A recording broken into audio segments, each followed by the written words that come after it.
Hi, it's Warren Huart here with producelikeapro.com. Hope you're doing marvelously well.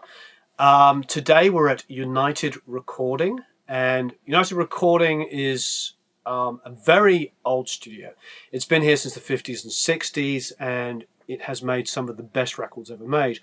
It's here on Sunset Boulevard, where also Sunset Sound is, and East West. This studio and this room, Studio B, is very famous for doing a lot of the Beach Boys recordings. In that room behind us, Hal Blaine, and of course Carol Kaye, and many other, all the Wrecking Crew recorded some of the most famous songs of the 60s. This is a beautiful room. I love recording here. It has this beautiful Neve console, and we're going to give you our drum setup here, and you can check it out. Secret, make sure there's enough balance on the back so the mic stand doesn't fall. You don't want to do that. Then all the weights at the front. You need to get the telescope out as much as possible so there's enough weight on the back. Otherwise, it will eventually just go. And trust me, I've had that happen to me on a mic stand several times. Okay, so there we go, top and bottom. They're pretty much over the top of each other like this. So they'll pick up, and then we'll flip the bottom polarity. FET 47 outside head. Pick this up. Inside D112. I like these mics. They do a lot of the work for you. They're already got an EQ curve on, which makes them sound great. Pulled back will be a Coles, which is, BBC designed. Very smooth top end. It rolls off at 13K really nicely. The hole was originally low down here for the Peisty logo to be centered. The hole was down here, which was kind of useless for us. So now that he's adjusted it, so now I can get the mic in. Again, same thing. Use the telescopic end as much as possible. Get it in. It might be difficult to see on camera, but I go in about just over halfway. I come in and then I tilt the mic towards the beta. The usual top and bottom SM57 snares.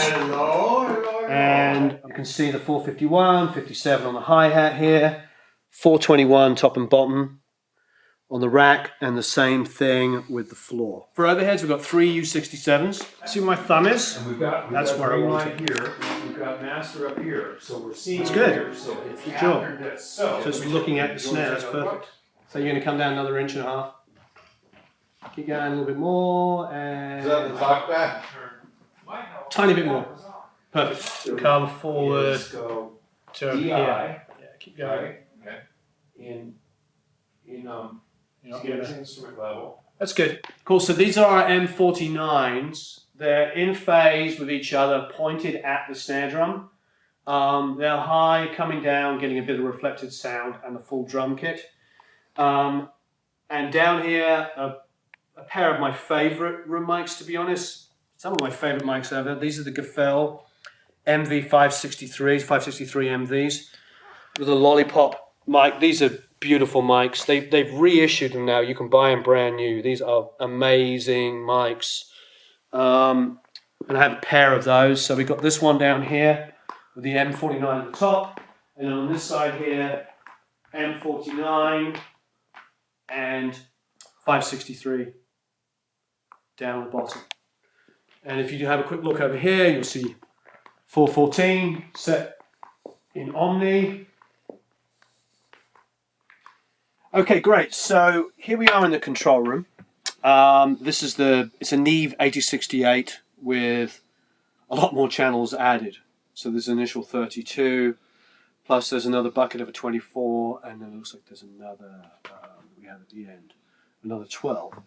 Anyway, so on our first set of 24, we've got our drums spread out over here. Here's the kick in. As you saw out there, it's a D112. The EQ I'm doing here is probably a little bit more drastic than maybe sometimes I do, but I'm doing some 60 boost. I'm doing some 350 cut, just a little, and a little 10K boost. I'm also, though, adding a couple of other things. If we go over here, I've got EQ engaged here, and I've got a little 7K boost on the API. So this is in 7K boost, and also I'm compressing as I normally do with the DBX, the 160 XT here, and I'm getting like 2 or 3 dBs worth of compression, and I'm at 3 to 1, so just a couple of dBs worth of compression. So that's my kick in. Let's give it a listen.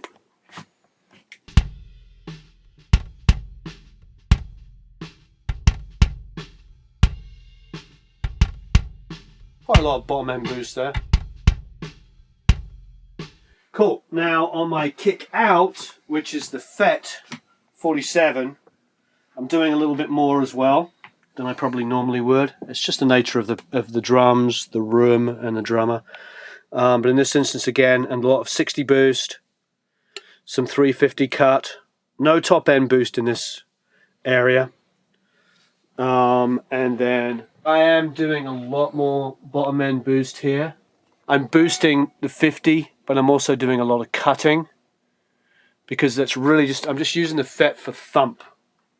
So if we just play it back, you'll hear the thump. All just thump. It's almost like a sub kick. The kick in and kick out together is this. A lot of weight.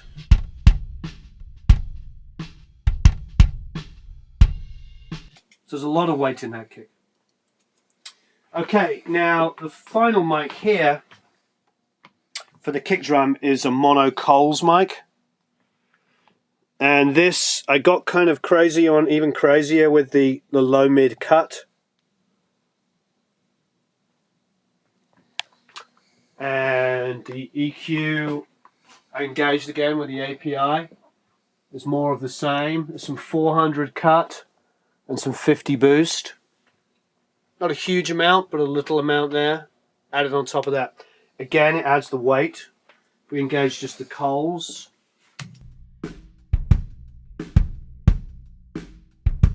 It's pretty natural sounding. It doesn't sound as boosted as it probably would seem. But together, all three, a lot of weight. So all three kick mics together. Okay, great. Snare top and snare bottom. My snare top, I'm engaging high pass here at 45 Hertz for the snare top and the snare bottom. I'm doing some 110 boost. I'm doing some 7.2 boost and nothing above that. It's pretty much the same thing on both. I started off initially at 4.8 on the bottom snare, but I went to 7.2. The phase is being flipped on the bottom mic, bottom snare mic. Both the mics, there's 57s. And there's some additional EQ being done here. So 100 just to get a little bit more weight. What it was is, it's not a particularly deep snare that he's got, and I wanted a bit more roundness and bottom end. And then the last bit of compression that I'm doing on the drums is the snare top here. I've got it set 4 to 1, super fast release time, relatively, middling kind of attack time. And I'm probably getting about 2 to 3 dBs worth of gain reduction on the 1176 on the snare top. So if we listen to the snare top and bottom together, we get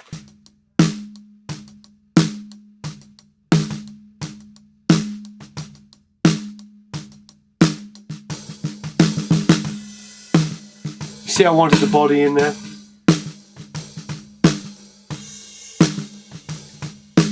So kick, snare, pretty natural sounding. Cool. Okay, so for hat, I do my usual trick of a 57 and a 451 taped together. Again, the only thing really happening here is high pass filter. That's it. No other EQ setting, just high pass filtering it. There's the hat on its own. Tiny bit of kick and snare bleed. Nothing to really worry about.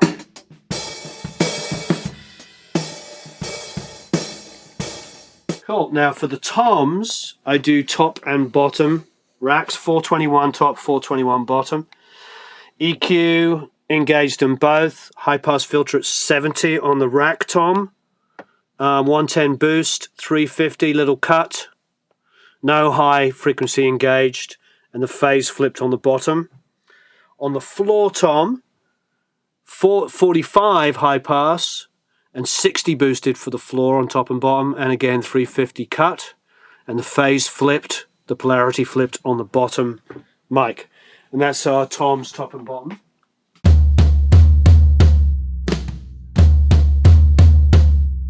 Some good body. I can do a little bit more work when we come to mix, but that works for me. Okay, so next we have a mono and stereo overheads. No EQ going on the mono or stereo overheads at all. I just flipped the phase of the mono overhead, because even though they're all 367s, for some reason, somewhere in this chain, whether it be the mic cable or the mic itself, the mono 67 is actually out of phase with the other two. But there's no EQ going on. Just gain on the mic pre's. We are very blessed in this studio, in United Recording, to have this little baby. And this is a Fairchild 670, which is a stereo compressor. Very rare, very beautiful, and we have that on the overheads. I really like my overheads to be measured in phase with my snare drum and with the drums in general. So if you listen to all of these mics together, that's a pretty accurate view of the drums.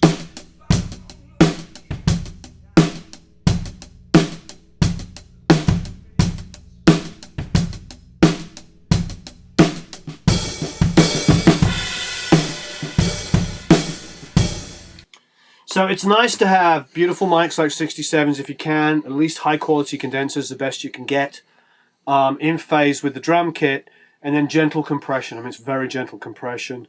Allows the snare to just kind of tuck itself in there a little bit, and you've got a very accurate view of the drums. Now, as you can see, I don't high pass on the overheads when I'm printing, because I want this to be maybe the drum sound. I could use those overheads and a little bit of kick and snare, and I've got a drum sound. So I'm a stickler for in-phase overheads. Okay, next we have low and high rooms, and again, no EQ on the high rooms, but on the low rooms I did a little bit of 60 boost and 350 cut. You can tell I grew up on Neve, so you notice there's a lot of 350 cut even when I'm mixing. It's like very musical, it's what I'm used to. You've probably noticed if you've been watching my other tutorials, when I mix drums, I always cut 350 and I'll boost it on lows. That low area sometimes on bass guitar and guitars just to kind of fill it in, but I always take it out of the drums. It's a very musical frequency to remove from the drums in particular. And then there's a mono room mic here, which I've done a very similar thing. I boosted 60, but I took out some 45. So I've kind of tightened that up a little bit. So we can have a listen to that. Okay, so we'll start off with, say, the mono room. Now, the mono room I had some fun with. What I did with the mono room is I crushed it. Here's all the buttons in. It's the crush mode, the pump mode they called it. And I got super fast and slow attack, fast release, like this, crushed in. So it's the pump thing. You can have a listen to it here. Pretty sexy. You got the vocal bleed in there, but who cares? This is rock and roll.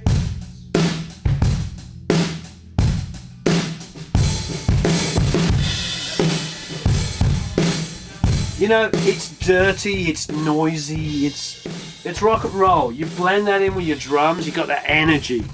And the mono room mic's my talkback mic, you know. I can hear everybody in the room, so I love the way that sounds. And I just have that crushed drum.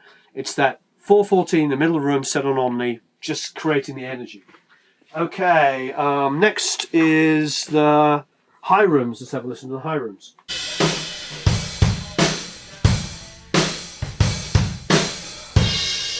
Pretty accurate. That's a pretty accurate stereo representation of the drums. And then the lows is a similar kind of thing.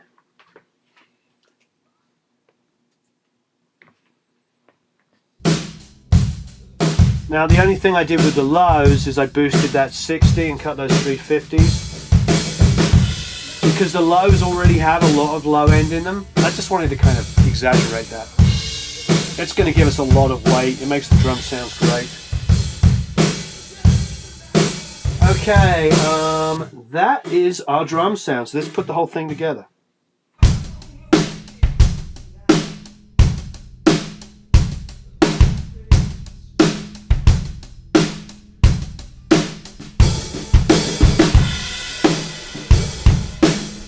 So that's all the mics together. Thanks ever so much for watching. That's the drum setup here at United Recording. As ever, please subscribe, go to Produce Like a Pro and sign up for the email list and leave me a bunch of questions. And also, let's talk drums. Let's talk about how you record drums, what mics you use. We're obviously very, very blessed to be in a wonderful studio here with an incredible room and, of course, loads of lovely, beautiful microphones to choose from. But as you know, at my studio, I use a combination of expensive and cheaper mics. And, you know, I'd love for you to tell me how you record drums and what mics you use. So please leave me some questions, leave me some comments, and thank you ever so much for watching.